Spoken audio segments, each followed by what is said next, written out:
빠르죠. 3월에 있습니다. 보통 4월에 있는 경우가 많은데, 그럼 도대체 부활절이 어떻게 결정되길래 어떨 때는 3월, 어떤 때는 4월 이렇게 있느냐? 부활절은요, 춘분이 지나야 됩니다. 춘분이 지나고, 춘분은 보통 3월 20일이나 21일이죠. 춘분이 지난 후 첫 번째 보름달, 첫 번째 보름달이 떠야 되고, 보름달 지나고 나서 첫 번째 주일, 이렇게 좀 복잡하게 돼 있습니다. 왜 이렇게 결정이 됐느냐는 제가 기회 있을 때 좀 더 자세히 설명을 드리고, 어쨌든 부활절은 이렇게 결정이 돼요. 그래서 올해는 2024년은 왜 오늘이냐?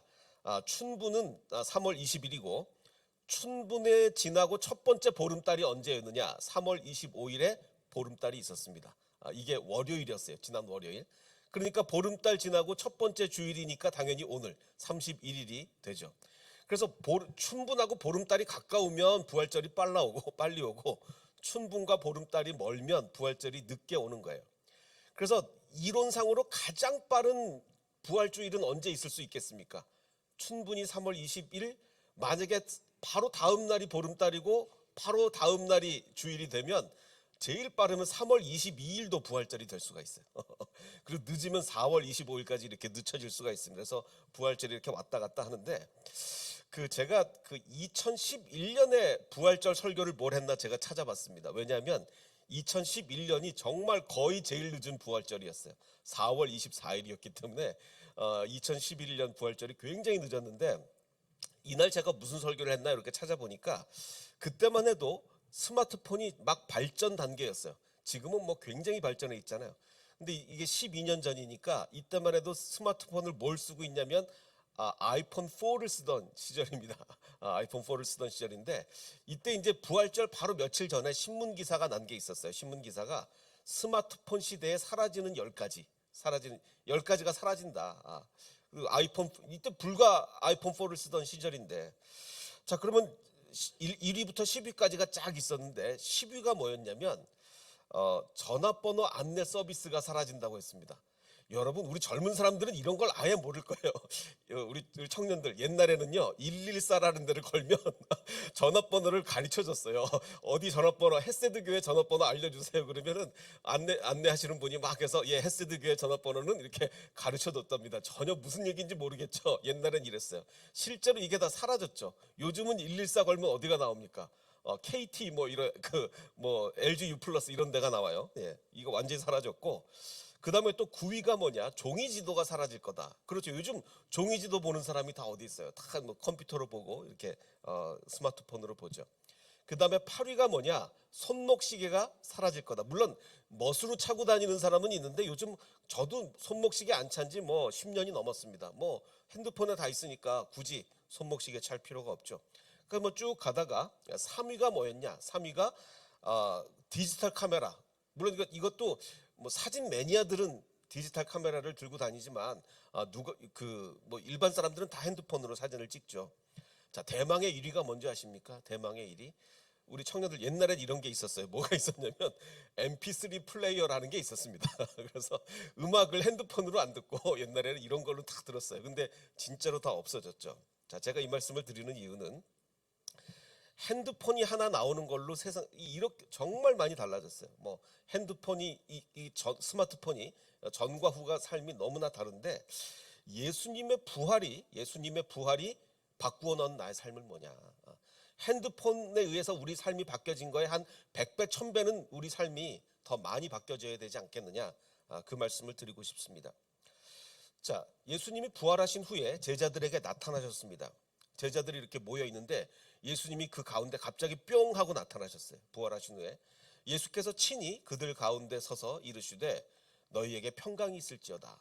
그러니까 제자들이 갑자기 무서운 거예요. 분명히 뭐 부활하셨다는 것을 알고는 있었지만 또 갑자기 이렇게 나타나시니까. 그래서 그들은 놀라고 무서움에 사로잡혀서 유령을 보고 있는 줄로 생각을 했습니다. 그러자 예수님이 나는 유령이 아니다 라고 이제 얘기하면서, 자, 여기 먹을 것이 좀 있느냐? 그러면서 예수님이 뭘 드셨어요? 구운 물고기 한 토막을 드리니 예수님께서 그것을 받아서 맛있게 잡수셨다는 얘기는 없는데, 어쨌든 맛있게 잡수셨을 것 같아요. 예수님께서 드셨습니다. 자, 그럼 여기서 하필이면 예수님이 음식을 드신 이야기가 왜 나오겠습니까? 뭐가 그렇게 중요하죠? 예수님이 육신으로 부활하셨다는 걸 강조하기 위해 그래요. 그냥 예수님이 영적으로만 부활하신 게 아니라 육신적으로 부활하신 거예요. 그래서 예수님이 그 바로 앞에 41절 앞에 너무 배가 고프셔서 드신 게 아니고 나를 만져봐라. 유령은 살과 뼈가 없지만 나는 살과 뼈가 있다. 그래서 나는 밥도 먹는다. 나는 밥도 먹는다라고 하면서 물고기를 이렇게 드신 거죠. 예수님이 실제로 육신적으로 부활을 하신 거예요. 자, 그러면 보십시오. 제자들은 예수님의 부활을 이렇게 직접 목격을 하고 예수님이 식사를 하시는 것도 보고 이랬으면 삶이 완전히 바뀌어야 되지 않겠습니까? 완전히 삶이 바뀌어야 되는데 그럼 제자들의 삶은 어떻게 됐는가? 요한복음 21장은 뭐라고 얘기하고 있냐면 이렇게 목격을 하고 나서도 베드로는 안 되겠다. 나는 옛날처럼 그냥 고기나 잡으러 가야 되겠다. 그래서 나는 고기를 잡으러 가겠다. 라고 하니까 같이 있던 제자들이 아 그래 우리도 고기 잡으러 가자. 아니 예수님의 부활을 예수님이 죽었다가 다시 살아나셔서 음식 드시는 것까지 봐놓고서 고기 잡으러 간다는 얘기가 무슨 얘기입니까? 그런데 제자들이 다 일치해가지고 그냥 고기 잡으러 갔어요.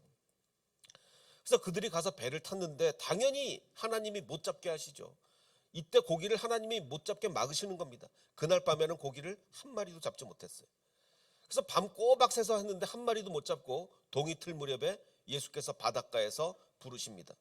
근데 아직 제자들은 저분이 예수님인지 아닌지를 잘 구별을 못해요. 그러자 예수님이 그물을 배 오른쪽에 던져라. 그러면 잡을 것이다. 그래서 제자들이 믿져야 본전인 셈으로 한번 아직 예수님인지 모르고 믿져야 본전인 셈으로 던진 거예요.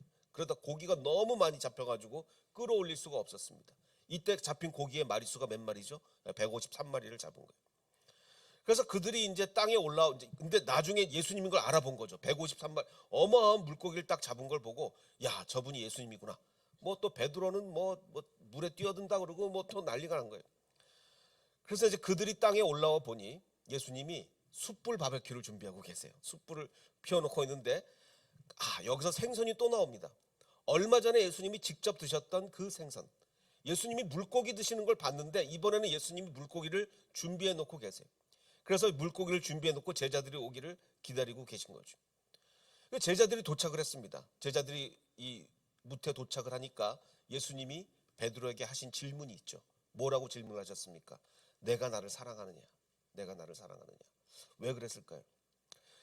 내가 이렇게 직접 부활한 것을 니네가 직접 눈으로 보고 내가 만져보라고 하고 여기 찔러 넣어보라고 하는데 글쎄요 도마가 실제로 찔러 넣는지 안 넣는지는 모르겠지만 예수님이 다 그렇게 내가 모든 걸 다 해줬는데 니네가 어떻게 이렇게 또다시 그냥 물고기를 잡으러 갈 수가 있느냐? 나의 부활을 전하지 않고 어떻게 너희들 삶이 바뀐 게 없느냐? 스마트폰만 갖고도 삶은 완전히 변해야 되는데 어떻게 부활을 보고도 너희의 삶은 바뀌지가 않느냐? 니네가 나 사랑하는 거 맞냐? 나를 사랑하냐? 라고 이렇게 점검해 보시는 거예요. 그러자 베드로가 굉장히 부담스럽죠. 아니 지금 우리는 예수님 부활하신 거 보고도 그냥 안 되겠다 물고기 잡으러 갔는데 갔다 와 보니까 예수님이 네가 나를 사랑하느냐 물어보는 거예요. 이게 얼마나 부담스러운 질문입니까? 근데 베드로는 참 뻔뻔했습니다. 이 부담스러운 질문에 내가 주님을 사랑합니다. 사랑하실 주께서 아시나이다. 이렇게 뻔뻔스럽게 대답을 했어요.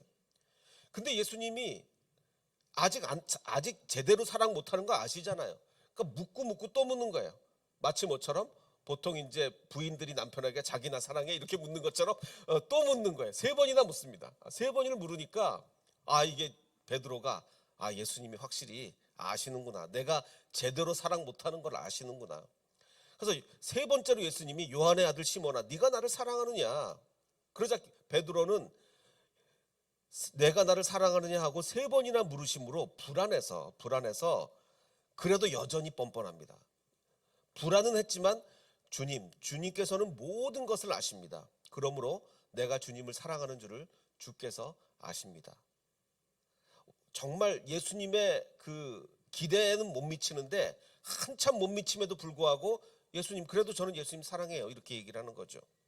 그러자 예수님께서는 내 양떼를 먹여라 라고 이렇게 얘기를 하시는 거예요.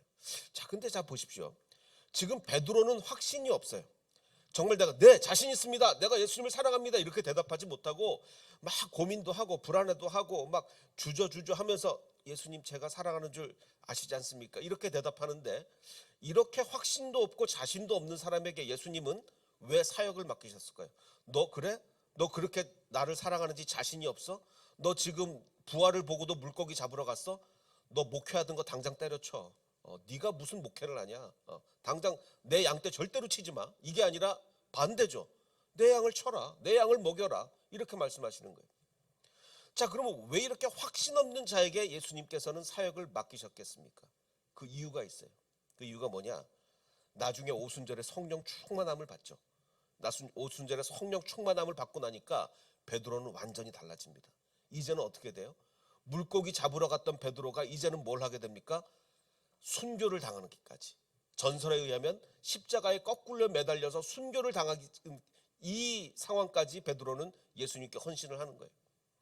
아마 베드로는 제 추측입니다만 거꾸로 매달려 순교를 당하면서 이 말을 거듭 다시 말했을 거예요. 주님께서는 모든 것을 아십니다. 그러므로 내가 주님을 사랑하는 줄을 주님께서 아십니다. 아까 그 물고기 앞에서는 정말 부끄럽게 이 고백을 했어요. 정말 예수님을 제대로 사랑하지 못하면서 주님께서는 모든 것을 아십니다. 그러므로 내가 주님을 사랑하는 줄을 주님께서 아십니다라고 부끄럽게 고백을 했는데, 이제는 정말 자신 있게 확신에 차서 오순절 성령의 충만함을 받고 나서는 네, 주님께서는 모든 것을 아십니다. 그러므로 내가 주님을 사랑하는 줄을 주님께서 아십니다. 이렇게 당당하게 고백을 했을 거예요.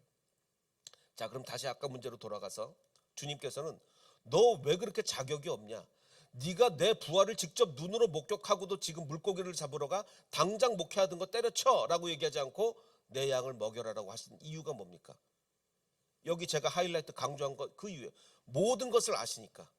지금은 네가 비록 이렇지만 성령 충만함을 받고 나면 너는 완전히 다른 존재가 될 것이다. 완전히 다른 존재가 돼서 나를 위해 순교하는 지경까지 갈 것이다. 너는 내 양을 먹여라. 내 양을 쳐라. 이렇게 말씀하신 거예요.